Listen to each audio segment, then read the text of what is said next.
Carry that on into Friday. The past 3 hours have been quite nice. Again, a lot of sunshine, just a few clouds in the sky, but we've been staying dry. And hey, if you want to be able to get outside and enjoy some time this evening after work, have dinner outside, you definitely could. We'll keep those skies nice and quiet for us as we head through the late evening hours, but you can see we have some shower chances building just out near Nebraska and western Iowa so far. We have this area of low pressure that is forming near the Colorado Rockies, and that's actually going to progress off to our south and to the east. But that's going to bring in our rain chance going into tonight and carrying it into tomorrow morning. We can see this on Future Track with overnight lows in the low 60s, but again, your evening is going to stay dry. We'll build in those clouds closer to midnight, and then after midnight, we'll start to bring in some brief rain chances. It really won't be until tomorrow morning that we bring in more widespread rain, but it does look like it's going to primarily stay south of I-80. We could see some instances of a brief thunderstorm tomorrow morning, but in terms of severe weather, we won't worry about that.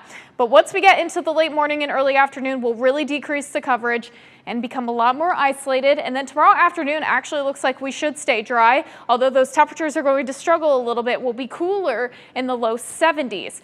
As we get into Saturday, it does look like a pretty decent day again. We'll boost those highs once again into the low 80s, but you can still see those instances of a brief shower or thunderstorm going into tomorrow afternoon and evening, so we are going to keep an isolated chance on the board.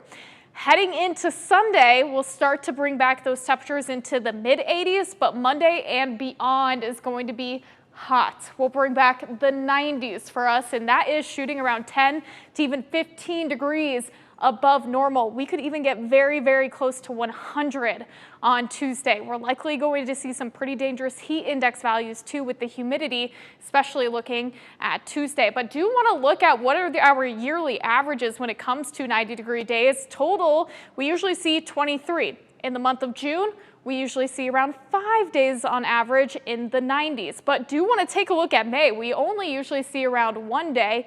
This year, we had 6 days in the 90s, so we're already tracking above normal. We could see a lot more coming our way as we head through summer. Temperatures right now not too bad, 78 degrees in Sterling and Clinton, 79 in Aledo, 81 in Muscatine. But again, it's feeling nice and refreshing with those northerly winds bringing in that drier air for us. So it is going to be a pretty decent evening for us, 61 degrees as your overnight low. We are going to bring in a few chances for some showers, maybe a thunderstorm passing, especially going into tomorrow morning. That will carry us into the afternoon before we dry things out. An isolated chance of showers and thunderstorms on Saturday. We could actually see another chance pretty late Sunday night. But next week, we really got to gear up for some summer heat and humidity. I mean, right now on the forecast, we have almost every day for the new work week in the 90s. Wow. Well, we'll look forward to that. Yeah.